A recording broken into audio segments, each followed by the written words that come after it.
stars remembered us. In the heart of the quiet French village of St. Clair, nestled between lavender fields and rolling green hills, lived a young woman named Alara. She was a librarian, known for her gentle smile and the way she always smelled faintly of old books and roses. Every day, she opened the small library at the edge of the village, greeting locals with a warm voice, helping children find adventure in stories, and secretly writing her own poems beneath the window light. Miles away, in the busy streets of Paris, Adrien Moreau was an astronomer, handsome, quiet, and endlessly fascinated by the stars. He had little time for distractions, especially not for love. His nights were spent beneath telescopes, mapping the constellations and chasing the mysteries of the cosmos. Love, he believed, was like a comet, bright, beautiful, but fleeting. They met by chance on a rainy spring afternoon. Adrien had taken a rare break from his work to escape to the countryside, craving silence. St. Clair welcomed him with a thunderstorm.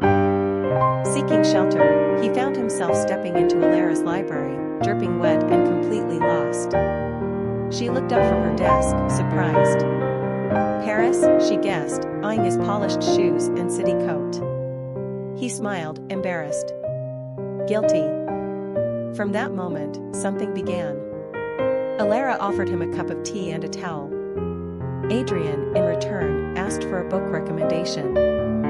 He stayed until the rain stopped, then returned the next day. And the next.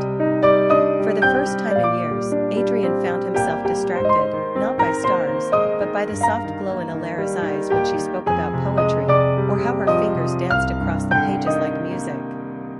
They grew close quickly. Afternoons became picnics, quiet evenings turned into stargazing by the hills.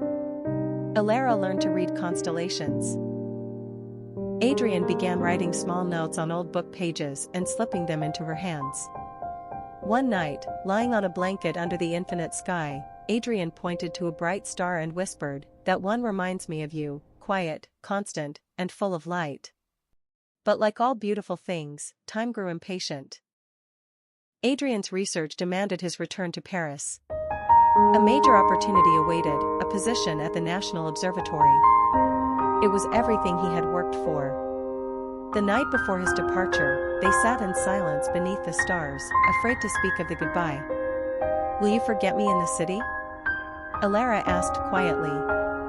"Never," Adrien said. "You're in the stars now. And I never stop watching them." They promised to write. At first, they did. Long letters filled with longing and wonder. But slowly, life interfered. Days turned to months. Letters arrived late, then stopped altogether. Alara buried herself in books, and Adrien, though surrounded by stars, found the sky emptier than ever. 5 years passed. One winter, Adrien received a letter in an envelope he hadn't seen in years. It was from St. Clair. It read, "The library still smells like lavender and dust. I still look for you in the astronomy section. Are you still chasing stars, Adrien? Because I stopped. I realized. Some stars are meant to fall, so they can land in someone's heart." The words hit him like a meteor.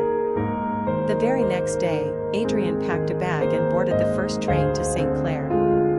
He arrived at sunset. The library door creaked open just as Alara was shelving a book. She turned, stunned, heart racing. "Adrien."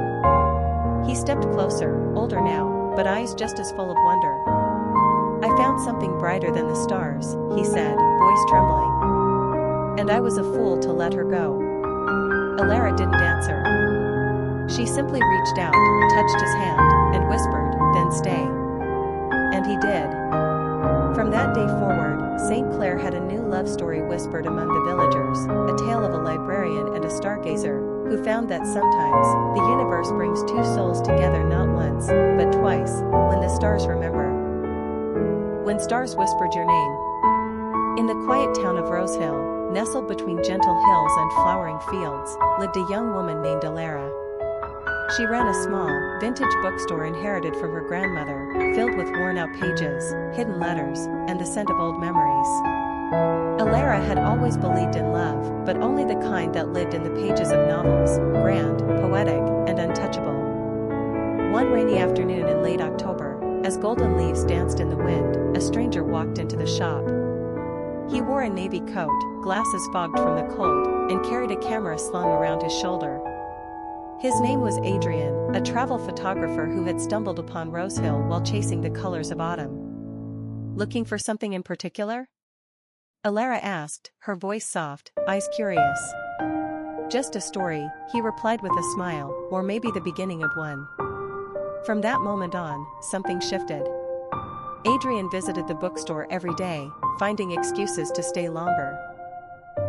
Asking about books he already knew, offering to help with repairs, bringing coffee that smelled like cinnamon.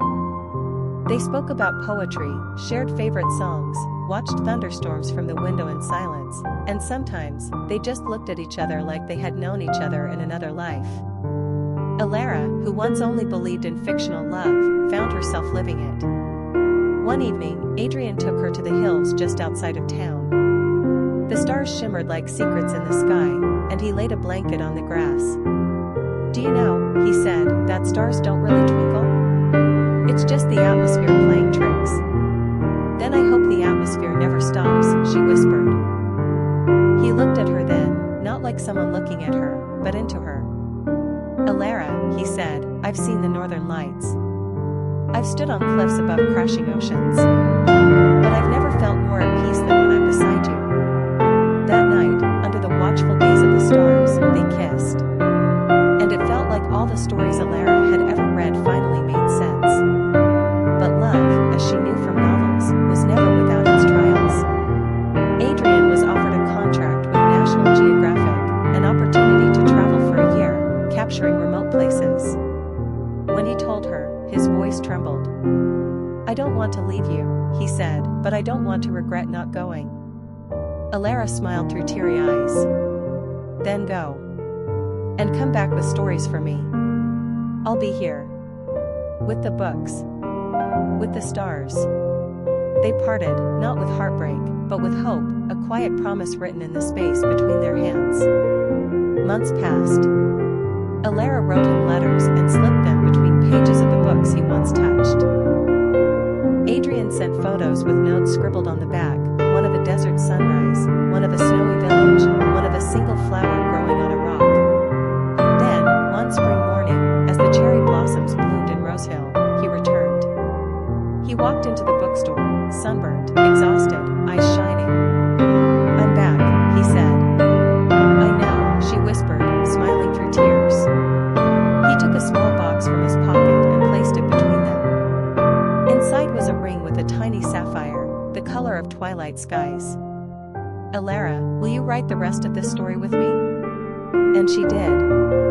From that day on, the bookstore became not just a place for old love stories, but the birthplace of their own. One where the stars still whispered, the books still dreamed, and two hearts kept writing their chapters, one page at a time.